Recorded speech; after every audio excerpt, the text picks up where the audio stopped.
My friends, we gather here for a very simple purpose, to turn within and discover what has always been present, though hidden behind centuries of misunderstanding. Nearly every form of human suffering, every fear, every unanswered prayer, every sense of abandonment has arisen from one foundational mistake. Humanity has believed that God is somewhere else. We have imagined a God far above the earth, a God who must be reached through effort, a God who must be convinced to notice us, to bless us, to act on our behalf. And as long as we hold this belief, we remain wanderers in a spiritual desert, searching for water that flows only from the well within. You see, the great tragedy is not that God is distant, but that we have accepted the belief in distance. The presence that Jesus revealed was not a deity dwelling in the sky, but the living reality at the center of your own being. And so long as we look outward with our eyes, with our emotions, with our hopes, we pass by the very source we seek.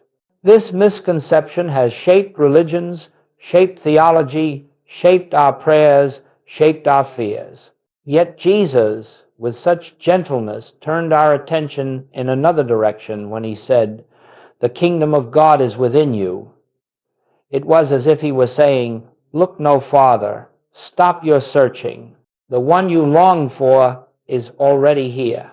Joel Goldsmith, throughout all his teaching years, gave only one message in countless forms, and it was this: God is not out there. The infinite is not separate from you.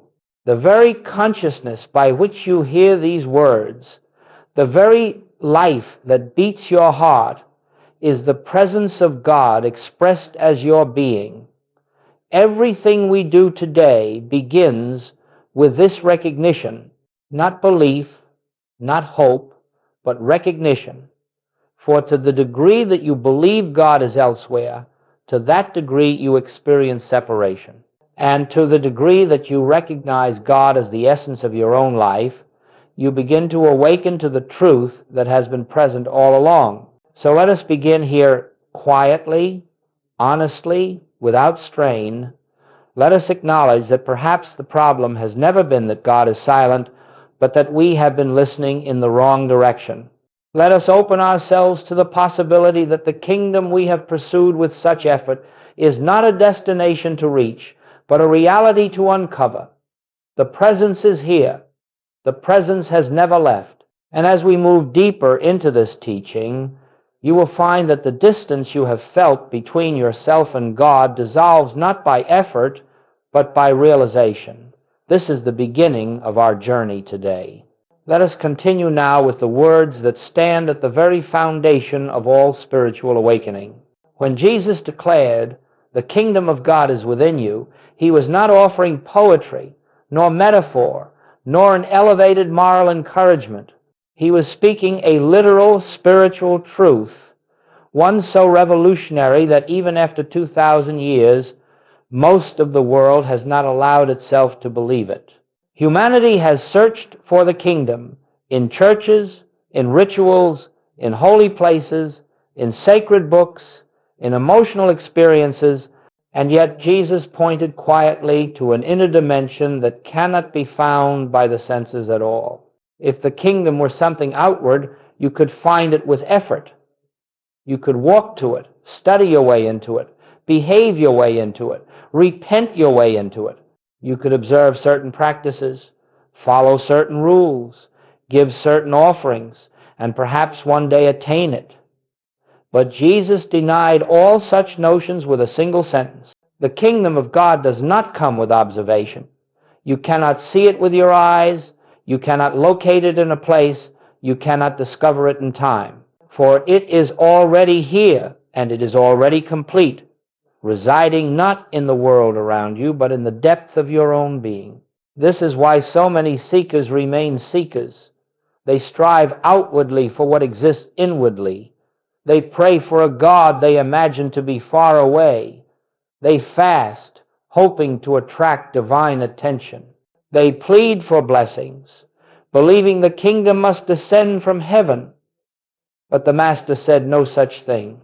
He said, the kingdom is within you now, not later, here, not elsewhere, present, not pending. The kingdom is not coming to you. It is waiting to be recognized. When Joel Goldsmith read these words, he understood their meaning not through intellect but through experience. He discovered in the silence of meditation that the presence Jesus spoke of was not separate from the life that animated him. And once he recognized this, the teachings of Jesus unfolded like a map revealing the terrain of the inner world. The miracles, the healings, the peace that radiated from the Master were not supernatural demonstrations, but expressions of one who had realized his oneness with the infinite within. We, too, must come to this understanding if we are to awaken spiritually. The kingdom is not the reward for good behavior. It is not a place we enter after death. It is not a realm reserved for saints or mystics. The kingdom is the eternal presence of God, and it is present within every individual as their very being. It awaits only acknowledgement, it awaits recognition, and the moment you turn within, not with effort, but with openness, you begin to sense what Jesus knew so completely, that the Father and the kingdom are ever where you are. Let us hold this truth gently in consciousness. The kingdom is within, and if it is within, then nothing stands between you and God but belief. As we proceed, you will see that the entire spiritual life is not a journey toward God, but a journey away from the belief that God is elsewhere. As we move deeper into this unfolding truth, let us turn to the heart of Joel Goldsmith's realization, the insight that illuminated all his teaching and healing work. God is the very consciousness of the individual. This was not an intellectual conclusion he arrived at, nor a doctrine he inherited. It came to him in the silence, in those sacred moments when the human mind grows still enough for the infinite to reveal itself. Goldsmith discovered that the presence we call God does not act upon us from the outside. It is not a power traveling from heaven to earth, blessing one person and passing another. Rather, the presence lives as the core of our being, functioning as intelligence, as life, as awareness, as the very capacity by which we know anything at all. When you hear these words, when you breathe, when you become aware of your surroundings, the faculty that perceives is not separate from God. That perceiving consciousness is the activity of the infinite expressing through you. This insight is the cornerstone of his teaching. God is not a distant cause, nor a divine observer, nor a supernatural force somewhere beyond reach. God is the life that lives you. God is the mind that thinks through you when you surrender the personal sense of mind. God is the substance of your being, the essence of your awareness, the presence that goes before you and prepares every step of your path. Goldsmith understood that to recognize this is to stand in the same realization from which Jesus spoke, healed, and lived. It is important to understand what this means and what it does not mean. It does not mean that your human personality is God, nor that your ego has divine status. The human sense of self, with its fears and desires, its memories and insecurities, is not the God presence. But behind that personality, deeper than thought, deeper than emotion, lies the true I, the infinite, undivided consciousness that Jesus referred to when he said, I am the way, the truth, and the life. This I is not personal. It does not belong to any one person. It is the I of all being, individualized as you. Goldsmith emphasized this over and over because unless you understand that God is your own consciousness, you will continue to seek outwardly. You will try to reach a God who cannot be reached because you cannot reach what you already are.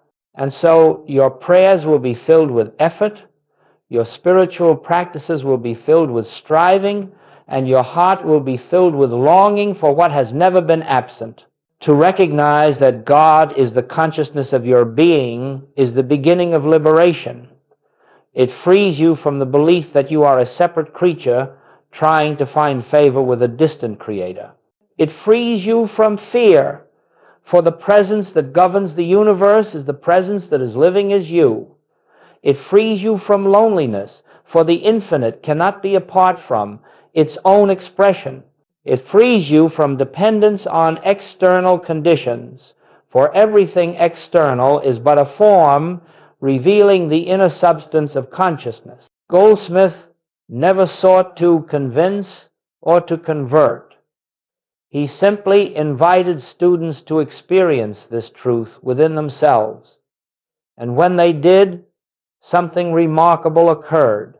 Their prayers changed, their fears dissolved, their relationships softened, their bodies responded, their lives began to harmonize not because God intervened from above, but because the individual awakened to the truth that the kingdom, the presence, and the power were already functioning from within.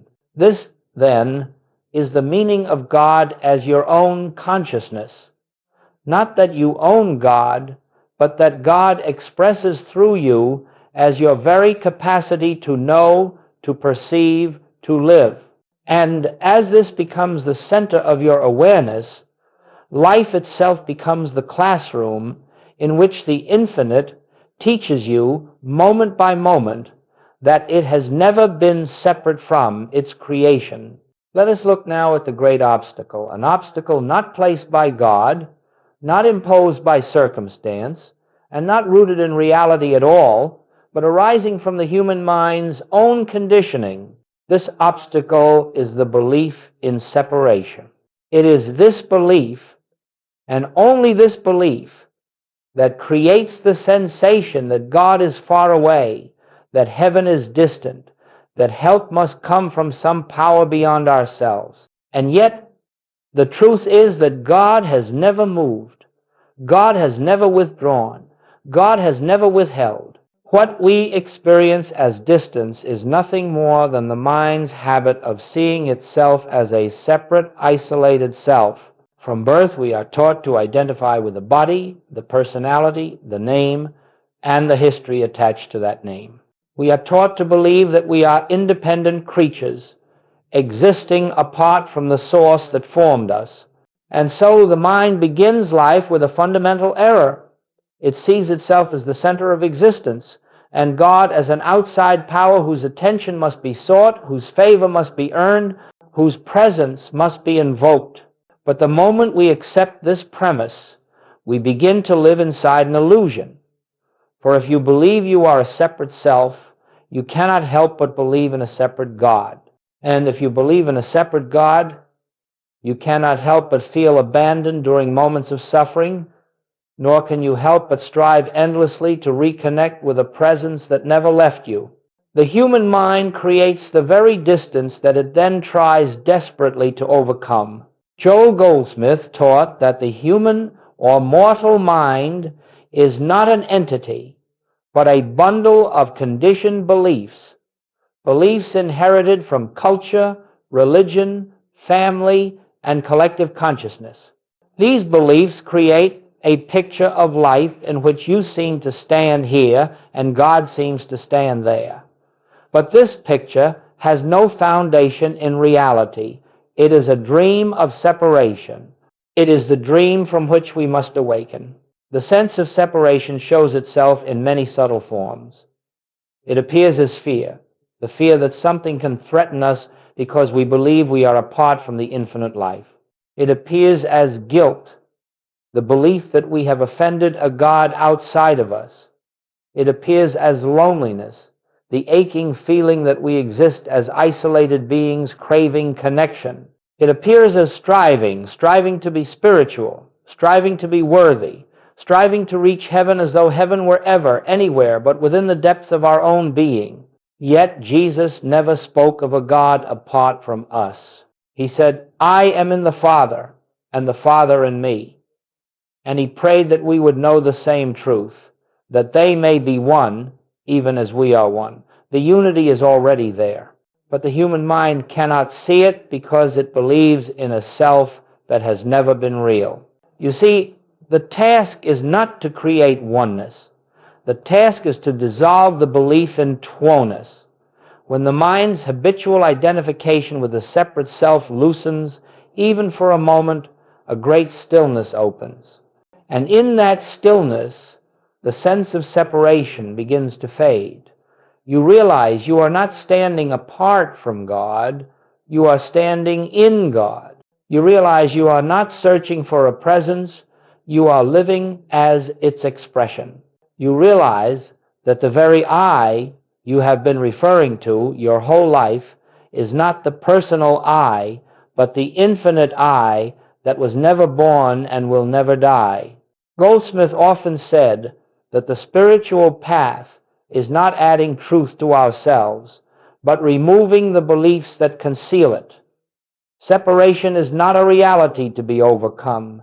It is an illusion to be recognized. And once recognized, it dissolves, sometimes suddenly, sometimes gradually, but always inevitably, because the truth of your being is oneness, and truth has a way of revealing itself whenever the mind becomes still. Let us gently acknowledge, then, that every feeling of distance from God is only a belief, and that belief can be released. As we continue, we will see more clearly what lies behind the personal sense of self and how the recognition of the true I becomes the doorway through which the presence reveals itself.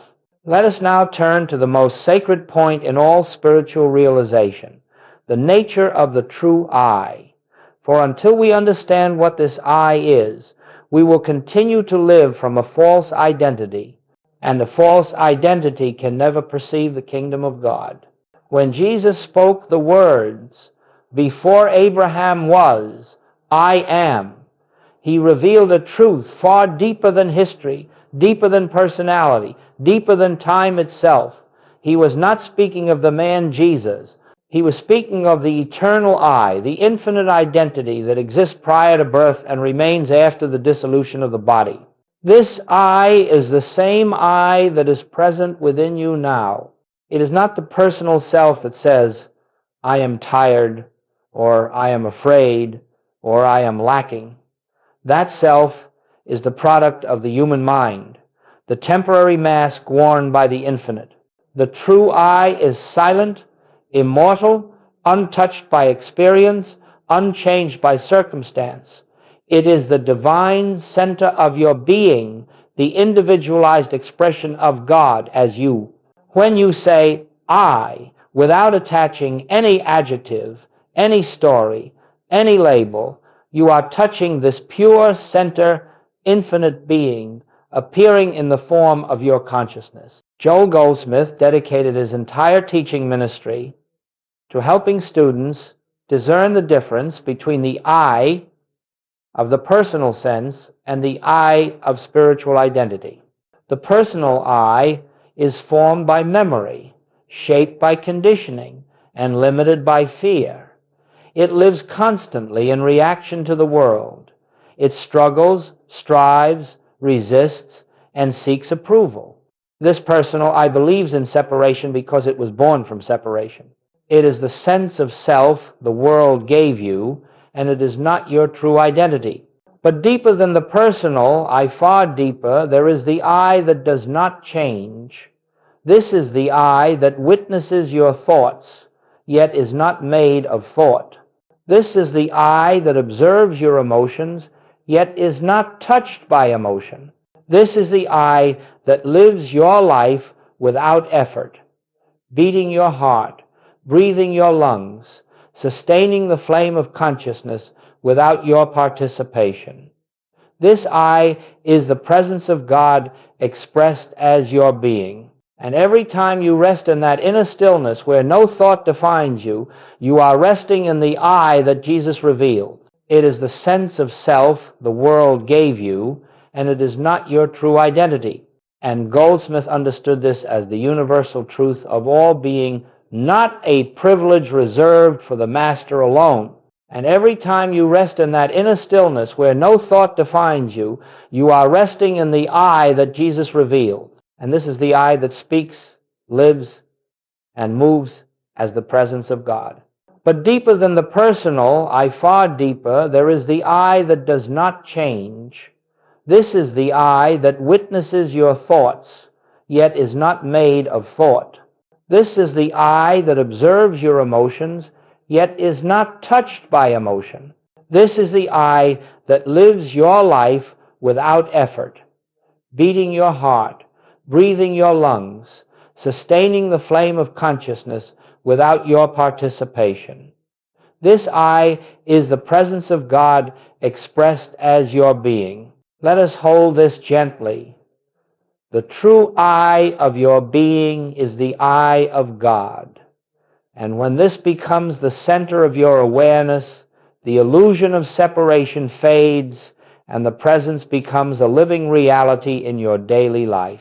As we continue our journey into the deeper understanding of spiritual life, let us turn our attention to prayer, perhaps the most misunderstood aspect of our relationship with the divine. For centuries, people have approached prayer as though they were separate individuals appealing to a distant God, hoping to attract favor, hoping to provoke action, hoping to persuade the infinite to intervene in the affairs of time and space. But all such prayer arises from the belief in separation, and therefore it cannot reveal the presence that is already within. Once you recognize that the true I of your being is one with the Father, prayer undergoes a complete transformation. It ceases to be asking, it ceases to be pleading, it ceases to be the attempt to change, alter, or influence external conditions. Instead, prayer becomes an inner resting in the truth of your oneness with the infinite. It becomes a quiet communion, a listening, an opening to what already is, rather than an effort to achieve what is not yet. Consider what this means. When you believe God is outside of you, your prayers naturally take the form of requests. But when you discover that God is the very consciousness of your being, you realize there is nothing to ask for. What would you request from a presence that is already expressing as your life? What would you beg from a source that is already flowing through your being as love, intelligence, harmony, and supply? To ask is to imply lack, and lack exists only in the belief in separation. As the sense of separation dissolves, so does the need to ask. Joel Goldsmith taught that the highest form of prayer is receptivity. Receptivity to the truth, that the kingdom is within, that the presence is here, that the infinite is expressing itself as the very activity of your consciousness. This prayer does not seek to change God or change the world. It seeks only to change our inner perception so that we may see what already exists in the invisible realm of spirit. When prayer becomes recognition rather than request, something subtle and remarkable begins to happen. The inner agitation that accompanies fear dissolves. The urgency that accompanies human desire fades. The longing that accompanies the sense of absence softens. In their place arises a quiet assurance, a stillness that is not passive but alive with presence. This assurance is the answer to prayer, not through words, not through signs, but through a shift in consciousness in which we know, without doubt, that the infinite is functioning as our very life. This kind of prayer is not confined to a moment or a ritual. It can occur while sitting in silence, certainly, but it can also occur while walking, while working, while speaking, while resting. It can occur in a moment of distress or in a moment of joy. For true prayer is not an activity of the human mind, but a movement of the heart, a turning inward to the sacred center where the divine and the individual are one. As this understanding deepens, we begin to see that prayer has nothing to do with words. Words can point, but they cannot awaken. The real prayer rises in the stillness when thought subsides and the presence reveals itself as one, indivisible, eternal. This is the prayer that heals, not because it changes conditions, but because it reveals the truth behind all conditions. It is the prayer that dissolves fear, not because it brings new strength from afar, but because it uncovers the strength that has always been present. Let us hold this gently. Prayer is not asking God to come. Prayer is recognizing that God is already here. It is not asking for supply. It is recognizing the infinite as the source of all expression. It is not asking for healing. It is recognizing the wholeness of the true I. When this becomes your way of prayer, your entire spiritual life shifts from striving to resting, from seeking to seeing, from effort to grace. Now, having seen that God is the consciousness of your very being, and that prayer is the recognition of this inner presence, let us consider what it means to live from this awareness in the ordinary movements of daily life. For spiritual realization is not something to be held only in moments of meditation or in the privacy of silence. It must become the atmosphere in which we walk, the ground upon which we stand, the foundation from which every thought and action arises. Living from inner oneness does not require great effort. It requires only remembrance, gentle, consistent remembrance that the presence is here.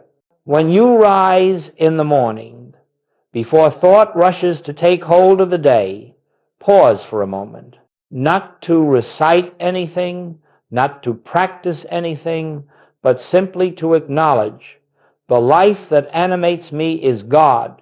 The intelligence that governs me is the infinite.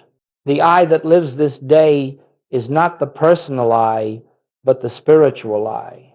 This recognition sets the tone not by changing the world outside, but by aligning you inwardly with the truth that governs all things. As you move through your morning, preparing for work, caring for your home, interacting with those around you, you do not need to repeat spiritual truths constantly. Rather, you touch them lightly, as one touches a friend's hand, as one remembers silently, I and the Father are one. This is the practice of the presence. It is not an effort to bring God into the moment. It is the acknowledgement that God is already expressing as the moment. When challenges arise, and they will, this is when the remembrance becomes most transformative. The human sense of self wants to react, to defend, to tighten. But in that instant, if you pause, even for a breath, and turn inward to the deeper I, something shifts. You recognize that the personal self with its fear is not the one facing the situation. The infinite, the presence, the I that I am, stands there instead. And from this inner stillness, clarity comes, solutions appear, wisdom arises without strain. You find yourself guided not by calculation, but by intuition, by the quiet inner prompting that Goldsmith often called the activity of the Christ within. Living from oneness also transforms your relationships. You begin to see others not as separate individuals with conflicting needs and desires, but as fellow expressions of the same infinite presence. You do not need to change them, fix them, or control them. You meet them from an inner wholeness, and in that wholeness, harmony begins to reveal itself naturally. The less you strive for peace outwardly, the more peace emerges inwardly, and it is this inner peace that becomes the environment in which true relationship flourishes. In your work, too, oneness brings a new dimension. You stop approaching each task from the limited belief that you must carry the weight of responsibility alone. Instead, you realize that the infinite intelligence is the source of your ability, that the Father goes before you, that the real doer of all good work is the presence expressing through your consciousness, This lifts the burden of strain and replaces it with a quiet confidence, a sense of being carried rather than carrying. Living from oneness is not a mystical escape from life. It is a deeper immersion into life, free from the false sense of separation that clouds perception. You begin to see that everything around you, every encounter, every circumstance, every moment is an opportunity for recognition, an invitation to remember the truth of your being. And the more consistently you return to this remembrance, the more naturally grace flows through your experience. Let us hold this gently as we proceed. Spiritual living is not the attempt to add God to your life. It is the realization that your life is already the activity of God.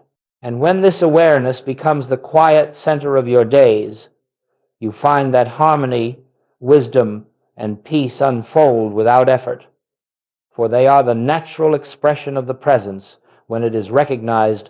Let us now enter a deeper phase of our unfolding together, the discovery of silence, the sacred atmosphere in which the presence reveals itself. For all the words spoken in spiritual teaching, all the scriptures written, all the truths declared, point ultimately to a single place, the silence within, where thought subsides and the reality behind thought becomes known. It is in this silence that the kingdom is experienced, not as a belief or an idea, but as a living presence that permeates and sustains your very being. Goldsmith often said that silence is not the absence of sound. It is the absence of the personal sense of self. It is the atmosphere in which the ego relaxes its grip and the deeper I begins to shine through. Silence is the doorway through which you pass from the belief in separation into the recognition of oneness. And if you learn to rest here, even for moments, you will discover that God is not revealed through noise, not through emotional intensity, but through quiet recognition. This silence cannot be forced. It cannot be achieved by willpower or technique. It is approached gently. As you might approach a still lake, you settle into it, not by pushing thoughts away, but by refusing to cling to them. Thoughts come, you let them come. Thoughts go, you let them go. You make no effort to control them, no effort to silence them. Instead, you remain aware of the space in which they arise, the spacious, quiet field of consciousness that is always present beneath the surface activity of the mind. It is in that open space, between thoughts, beneath thoughts, beyond thoughts, that the presence makes itself known, not through words, not through images, not through emotion, but through a subtle, living awareness, a sense of peace that is not dependent on conditions, a sense of completeness that does not come from achieving anything, a sense of being held, guided, and embraced from within. When Jesus went apart to pray, he was not reciting formulas. He was entering this silence. When the prophets withdrew into the wilderness, they were seeking this inner sanctuary. And when Joel Goldsmith sat in meditation before his classes, he was not preparing material, he was opening himself to the presence, allowing it to speak through him as spontaneous revelation. You, too, can enter this sanctuary, and you need not go to a mountaintop or retreat from the world. The silence is always here. It waits behind the noise of your thoughts, behind the activities of your day, behind the emotional storms that rise and fall. It is the ground of your being. And when you touch it, even briefly, you will find yourself renewed not by effort, but by contact with the infinite that lives through you. Let us understand this clearly. Silence is not a practice you perform. It is a state you allow. You do not make silence happen. You create the conditions in which it can be felt. You simply grow quiet within yourself, gentle, receptive, open, and the presence reveals itself in its own way, in its own time, in its own rhythm. This revelation is not dramatic. It does not arrive with fanfare. It is more like a soft dawn rising behind your awareness, illuminating everything without announcing itself. And from this silence flows guidance. From this silence flows healing. From this silence flows intuition, wisdom, harmony.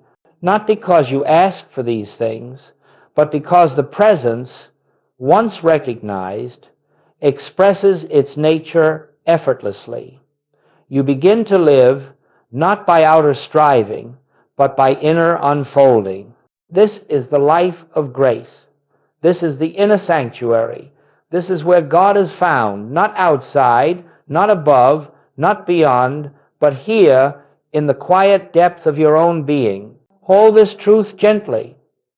The silence within you is the temple of the Most High, and whenever you enter it, even for a breath, you are touching the kingdom. As we come gently to the close of this time together, let us return once more to the simple truth from which everything we have spoken arises, the truth that God is not afar, that the kingdom is not distant, that the presence is not waiting to arrive. God is the very life that animates you, the very consciousness through which you hear these words, the very essence of your being, and all that has been shared today is but a call to return to that center where the infinite and the individual are recognized as one. The spiritual journey, when truly understood, is not a path of becoming. It is a path of uncovering. We are not striving to reach God. We are being gently led away from the belief that God is somewhere else. We are not building a bridge to heaven. We are discovering that heaven has always been the foundation of our existence. Every moment of quiet recognition, every pause in which we remember the deeper I, every breath in which we release the personal sense of self, brings the realization of what has never changed. I and the Father are one. As this truth settles into your awareness, life itself begins to take on a new quality. The pressures that once seemed overwhelming soften. The fears that once dominated fade. The striving, the searching, the anxious longing for answers gives way to a deeper trust, a quiet assurance that the infinite intelligence which governs all creation is the same intelligence living your life. And when you rest in this assurance, you find yourself carried not by effort but by grace. I invite you, as you move forward from this moment, not to cling to the words spoken here, but to the spirit behind them. Words can point, they cannot reveal. The revelation comes only in the stillness, in the silent awareness of the presence within.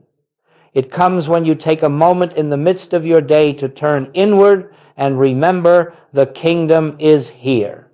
It comes when you pause before reacting and allow the deeper I to guide you.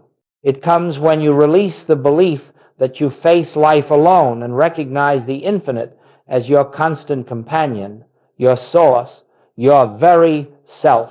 Let this teaching be a reminder, not a doctrine. Let it be a doorway, not a conclusion. The truth does not end with these words. It begins within you as you hear them.